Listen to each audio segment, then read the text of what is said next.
आपण गावरान दूध आणलेलं आहे गोट्यावरून. दूध तापून घेऊ आपण आणि एवढंच गावरान गाईचं दूध आहे ना ताजं आणलेलं आहे ते. त्याच्यात पाणी नाही काही नाही एकदम. आता आपलं दूध उकळलेलं आहे छान मस्त मध्ये चांगलं कडक. आता आपण चहा बनवूया त्याचा. आपण घेत आहे त्याच्यात 2 टाकणार आहे कारण आपण थोडा जास्त गोड पित नाहीये कोणी, थोडंच पिणार आहे. चहा पावडर आपण त्या चुलीला जाळ पण लागा नाही, हवा सुटलेली एकदम माळ रानाला. इकडे तर पहा, इकडे किती अंधार झालेला आहे बघा, किती सुंदर वाटते. मला तर इतका आनंद झालाय ना त्या गोष्टीचा.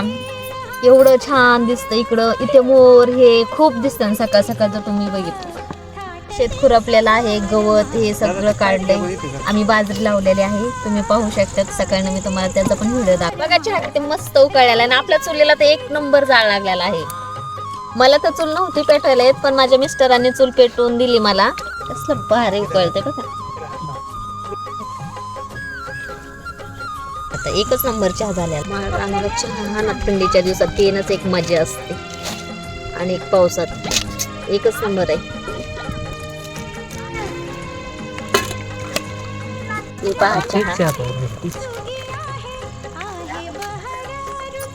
1च नंबर झालेला आहे. हा चहा माळरानाला करून बघा, किती छान वाटन.